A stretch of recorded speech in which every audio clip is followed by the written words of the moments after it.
Assalamualaikum warahmatullahi wabarakatuh. Bagaimana kabar kalian semuanya? Semoga baik-baik saja ya. Baiklah, pada kesempatan kali ini, mari kita belajar tentang teks ceramah bersama saya Muhammad Hussein Haikal. Selanjutnya, yang pertama, kita akan membahas tentang pengertian ceramah. Ceramah dapat diartikan sebuah kegiatan berbicara di depan halayak umum. Jadi maksudnya halayak umum adalah orang banyak ya, orang yang ada di depan kita sebagai pendengar. Kemudian tujuan dari ceramah tersebut adalah untuk menyampaikan informasi dan pengetahuan. Informasi bisa berupa informasi umum, bisa informasi khusus, bisa berupa informasi tentang agama, sosial, budaya, dan lain sebagainya. Itulah pengertian dari teks ceramah.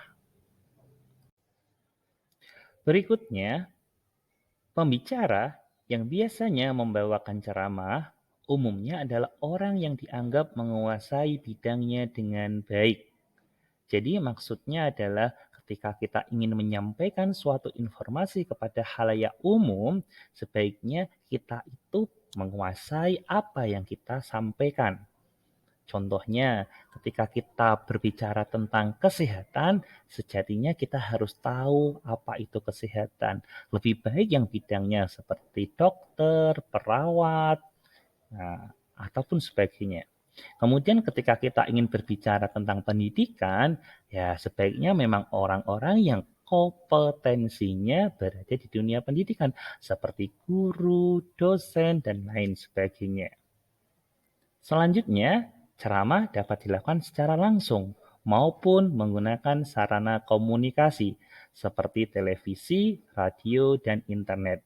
Tetapi sejatinya ceramah yang baik itu adalah ceramah yang disampaikan secara langsung supaya antara pembicara dan pendengarnya atau halayak umum bisa bertatap muka secara langsung.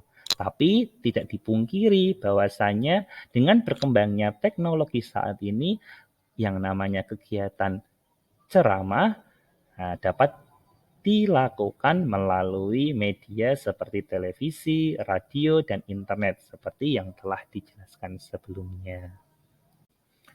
Selanjutnya, kita akan berbicara teks ceramah. Kira-kira apa sih perbedaan antara ceramah dan teks ceramah?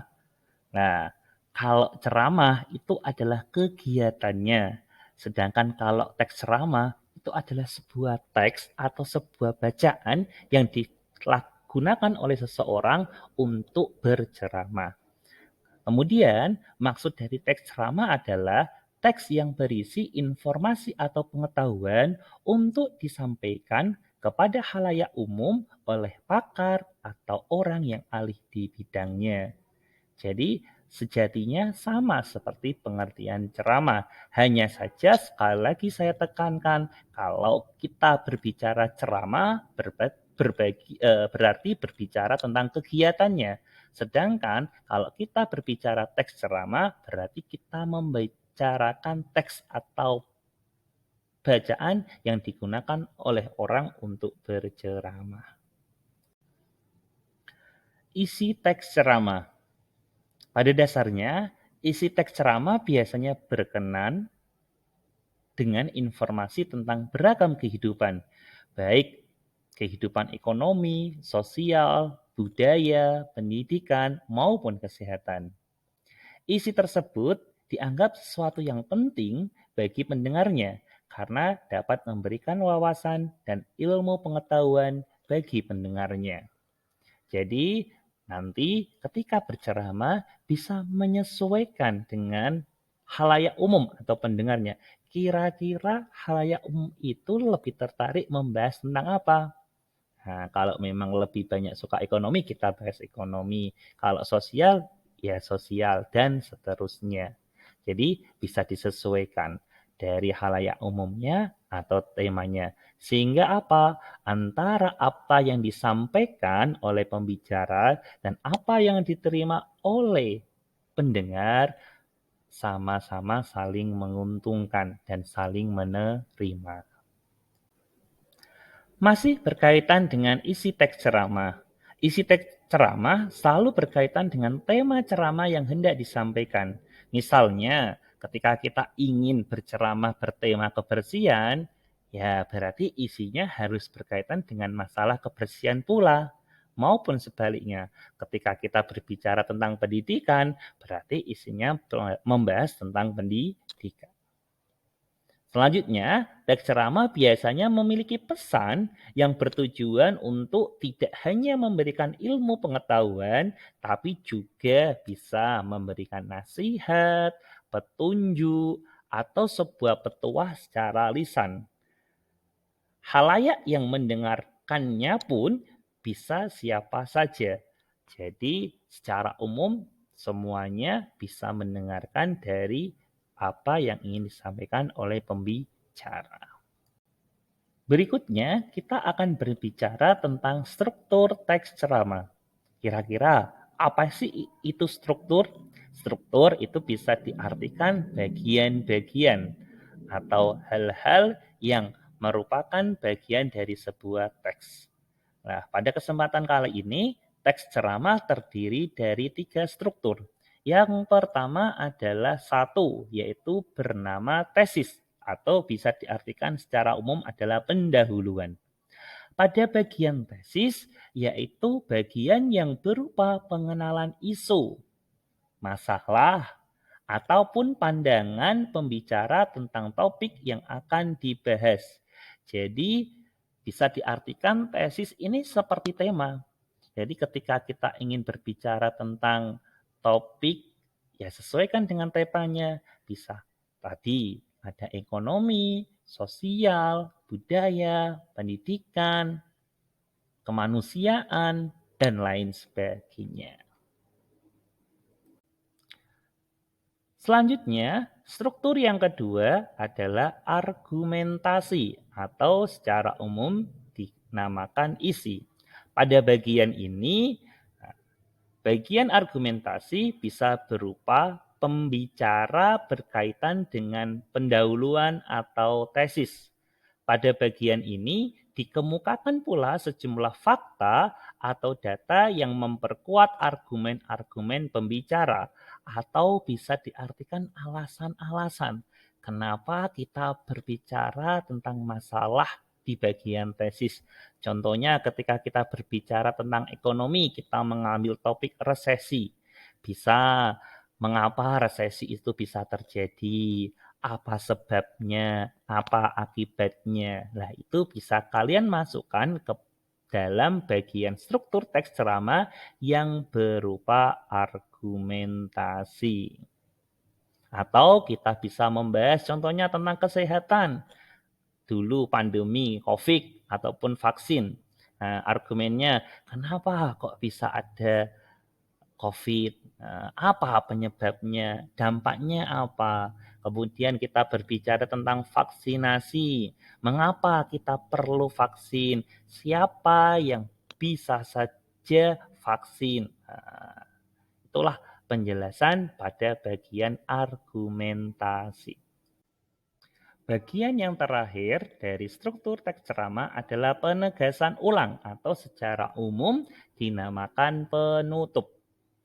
Pada bagian ini atau pada bagian penegasan kembali atau ulang yaitu berupa pernyataan-pernyataan yang telah dikatakan sebelumnya pada bagian argumentasi. Nah, pada bagian ini bisa berupa saran ataupun kesimpulan yang diambil dari bagian argumentasi. Berikutnya, setelah kita membahas tentang pengertian, kemudian struktur dari ceramah, pada bagian berikutnya kita akan membahas tentang kebahasaan teks ceramah. Kira-kira ada yang tahu tidak apa itu kebahasaan? Nah, kebahasaan itu dapat diartikan adalah jenis kata atau kalimat yang digunakan untuk membuat teks. Nah, apa saja itu? Nah, pada teks ceramah ada jenis-jenis kata yang digunakan untuk membuat teks ceramah. Yang pertama adalah kata ganti orang pertama. Nah, contoh dari kata ganti orang pertama adalah ada kata saya, ada kata aku. Itu untuk orang pertama tunggal. Atau bisa menggunakan orang pertama jamak menggunakan kata kami. Apabila penceramahnya mengatasnamakan kelompok. Contoh, nah ini saya punya contoh dalam bentuk kalimat. Pada hari ini, alhamdulillah kita dapat berkumpul di tempat ini dalam keadaan yang sehat walafiat. Pada kalimat tersebut terdapat kebahasaan teks ceramah berupa kata ganti orang pertama, yaitu apa? Ya, benar sekali. Ada kata kita. Selanjutnya, kebahasaan yang kedua adalah kata teknis. Mungkin sebagian besar kalian jarang mendengar jenis kata ini, tapi dalam dunia bahasa Indonesia ada jenis kata tersebut loh. Nah, kira-kira apa sih pengertian dari kata teknis? Nah, kata teknis itu adalah bisa diartikan kata atau istilah yang berkenaan atau berkaitan dengan topik yang dibahas.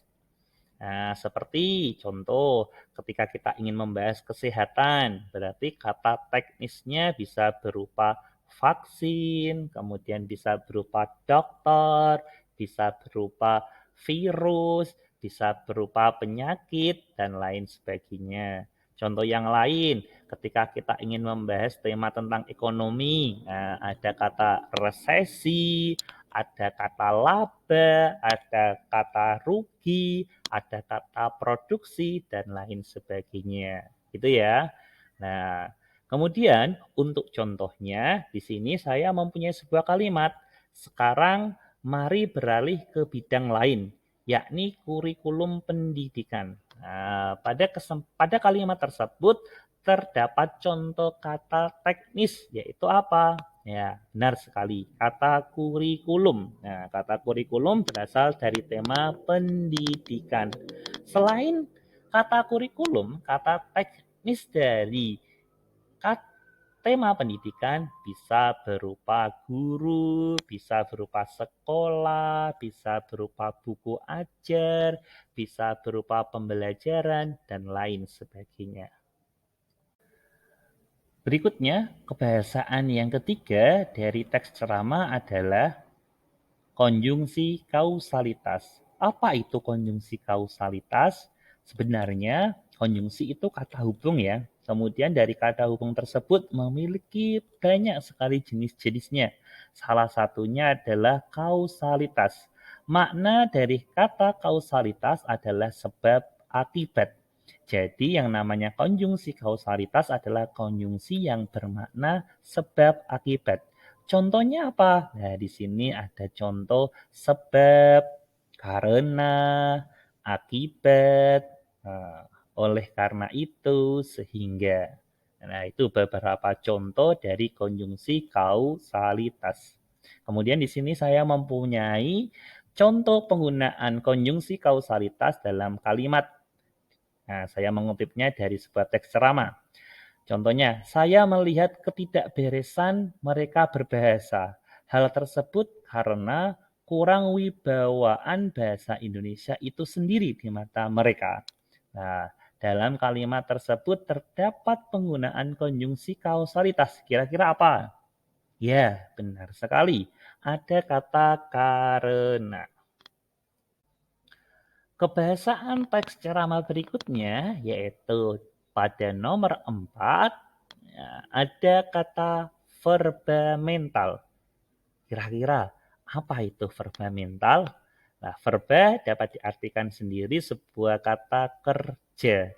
Mental itu maknanya bisa diartikan ungkapan. Jadi verba mental dapat diartikan kata kerja yang makna dari kata tersebut adalah sebuah ungkapan. Nah, kalau kata kerja itu kan berarti tindakan. Lah, tindakan yang berupa ungkapan itu yang seperti apa? Nah, saya mempunyai makna atau arti yang mudah dipahami. Intinya, kata kerja mental itu kata kerja yang tidak ada tindakannya, alias tidak ada tindakan fisiknya. Seperti apa sih contohnya? Nah, di sini saya memberikan beberapa contoh. Adalah memprihatinkan, mengagumkan, dan menduga. Dari ketiga contoh kata kerja tersebut tidak bisa dilakukan tindakan secara fisik atau bisa terlihat. Memprihatinkan, kira-kira gerakan memprihatinkan itu seperti apa? Mengagumkan, nah, kita nggak bisa gerakan tangan mengagumkan, nah, nggak bisa. Menduga, nggak ada, juga nggak bisa. Jadi ketiga kata tersebut merupakan sebagian contoh dari verba mental. Nah, ini saya mempunyai contoh penggunaan verba mental dalam kalimat. Bapak-bapak dan ibu-ibu, prasangka saya waktu itu bukannya tidak memahami akan perlunya ketertiban berbahasa di lingkungan sekolah. Kira-kira verba mental pada kalimat tersebut apa? Iya, benar sekali. Kata memahami. Kira-kira memahami ada gerakannya enggak? Meskipun itu kata kerja, tapi tidak ada gerakannya. Jadi dapat dimasukkan ke jenis verba mental. Gitu ya. Terus ada pertanyaan, kata kerja yang ada gerakannya berarti kata kerja apa? Ya, kata kerja yang ada gerakannya namanya verba material. Gitu ya. Ingat-ingat. Dan yang terakhir, kebahasaan teks ceramah adalah kata persuasif. Nah, kira-kira sudah tahu belum apa itu kata persuasif? Ya, benar sekali. Ajakan ya. Jadi persuasif itu diartikan ajakan atau maknanya bisa mempengaruhi. Nah, contoh dari kata-kata persuasif yaitu seperti hendaklah, sebaiknya, perlu, harus. Nah, inilah beberapa contoh dari kata persuasif. Nah, contoh penggunaannya dalam sebuah kalimat dalam teks ceramah adalah, oleh karena itu, kita seharusnya bijak dalam menggunakan teknologi. Mari kita jaga generasi muda kita agar menjadi generasi yang bersahaja. Kira-kira kata persuasif dari kalimat tersebut apa? Ya, benar sekali, yaitu seharusnya. Nah, gitu ya. Nah, itulah beberapa dari kebahasaan teks ceramah. Ada 5 ya. Yang pertama ada kata ganti orang pertama. Yang kedua ada konjungsi kausalitas. Yang ketiga ada kata teknis. Yang keempat ada verba mental. Yang kelima ada kata persuasif. Demikian penjelasan dari saya tentang materi ceramah. Semoga apa yang saya jelaskan dapat membantu kalian semuanya dalam belajar dan jauh lebih memahami tentang materi ceramah. Terima kasih. Saya akhiri. Wassalamualaikum warahmatullahi wabarakatuh. Sukses buat kalian semuanya.